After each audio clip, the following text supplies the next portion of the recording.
മുണ്ടക്കൈ ചൂരൽമല ദുരന്തത്തിലെ അതിജീവിതർ പുതിയ ജീവിതം കെട്ടിപ്പടുക്കാനുള്ള ശ്രമത്തിലാണ് അല്ലേ?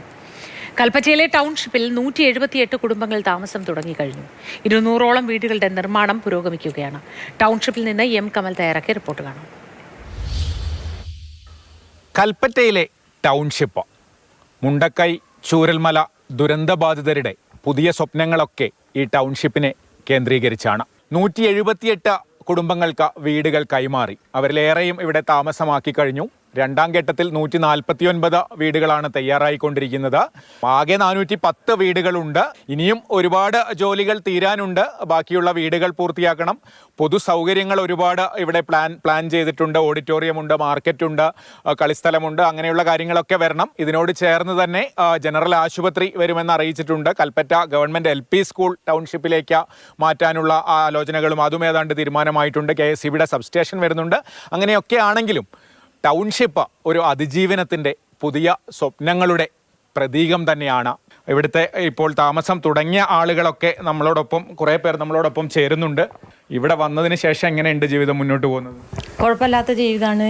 ഞങ്ങൾക്ക് സന്തോഷമേ ഉള്ളൂ. പിന്നെ നമുക്ക് എല്ലാ സഹായങ്ങളും ചെയ്തു തന്ന അവരോടൊക്കെ നന്ദി പറയാനും ഞങ്ങൾ അവരോട് കൂടി കടപ്പെട്ടിട്ടുണ്ട്.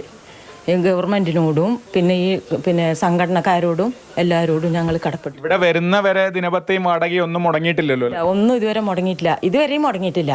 അവർ തന്നുകൊണ്ട് തന്നെയാണ് ഞങ്ങൾ ജീവിച്ചു പോകുന്നത്. ദിനപത്തെ ഇപ്പോഴും ഉണ്ടോന്നല്ലേ? ഇപ്പോഴും ഉണ്ട്. 1000 രൂപേൻ്റെ കൂപ്പൺ ഉണ്ട്.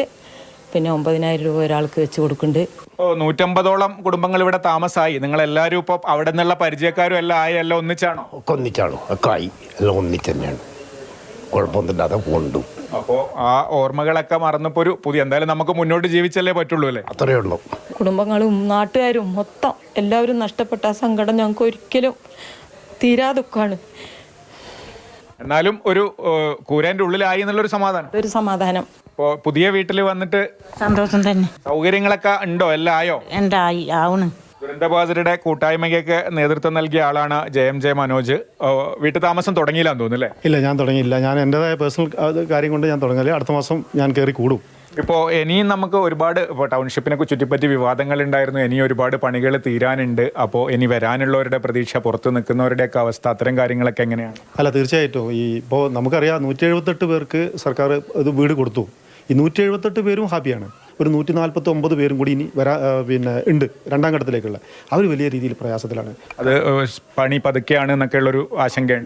വർക്ക് സ്ലോ തന്നെയാണ്, അതിൽ തർക്കമില്ല. ഇപ്പോൾ സെപ്റ്റംബറിൽ താക്കോൽ കൊടുക്കുന്നൊക്കെയാണ് പറഞ്ഞത്. എനിക്ക് ഈ രീതിയിൽ വർക്ക് പോവുകയാണെങ്കിൽ സെപ്റ്റംബറിൽ കൊടുക്കില്ല. ഇവർ ഈ രണ്ടാം ഘട്ടത്തിലുള്ള ആളുകൾ താമസിക്കുന്ന വയനാട് ജില്ലേൻ്റെ പല ഭാഗങ്ങളിൽ ഇടുങ്ങിയ വീടുകളുള്ള ആളുകളുണ്ട്, ചോർന്നൊലിക്കുന്ന വീടുകളുള്ള ആളുകളുണ്ട്.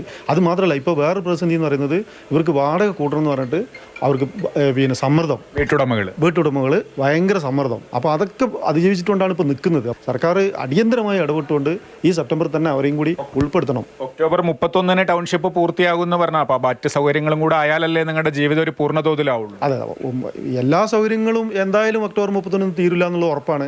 ലിസ്റ്റിൽ പെടാതെ ഇപ്പോഴും അർഹരായ കുറച്ചുപേരെങ്കിലും പുറത്തുണ്ടല്ലോ, അവരുടെ കാര്യം? തീർച്ചയായിട്ടും ഉണ്ട്. നമ്മൾ തന്നെ പല ആളുകളെ ചൂണ്ടിക്കാണിച്ച് ലിസ്റ്റ് കൊടുത്തിട്ടുണ്ട്. അപ്പോൾ അവരത് അതിൻ്റെ ചർച്ചയിലാണ് എടുക്കുന്നതാണ് പറയുന്നത്. അപ്പോൾ പ്രതീക്ഷ തന്നെയാണ്. ഇപ്പോൾ ഈ 178 കുടുംബങ്ങൾ ടൗൺഷിപ്പിൽ താമസം തുടങ്ങിയവരൊക്കെ ഒരു പുതിയ ജീവിതത്തിൻ്റെ സ്വപ്നത്തിലാണ്. അവരൊക്കെ ഏറെക്കുറെ സന്തോഷത്തിലുമാണ്. ഇനി 149 പേർക്ക് കൂടി ഈ പട്ടികയിൽ ഉൾപ്പെട്ടവർ വീട് കിട്ടാനുണ്ട്. അതുകൂടാതെ അർഹതയുണ്ടായിട്ടും പുറത്തുള്ളവരുണ്ട്. എല്ലാവരെയും ഉൾക്കൊണ്ടുകൊണ്ട് ടൗൺഷിപ്പിൻ്റെ മുഴുവൻ പ്രവൃത്തികളും പൂർത്തിയാക്കുമ്പോഴാണ് ഈ പുനരധിവാസം പൂർണ്ണ അർത്ഥത്തിലാവുക. എന്തായാലും ഇനിയൊരു വാർഷിക ദിനം എത്തുമ്പോഴേക്ക് നമുക്ക് അങ്ങനെയുള്ള ഒരു സമ്പൂർണ്ണ പുനരധിവാസ പ്രദേശത്ത് നിന്നുകൊണ്ട്, ടൗൺഷിപ്പിൽ നിന്നുകൊണ്ട് സംസാരിക്കാൻ കഴിയുമെന്ന് പ്രതീക്ഷിക്കാം ഈ ഘട്ടത്തിൽ. കമൽ, മാതൃഭൂമി ന്യൂസ്, വയനാട്.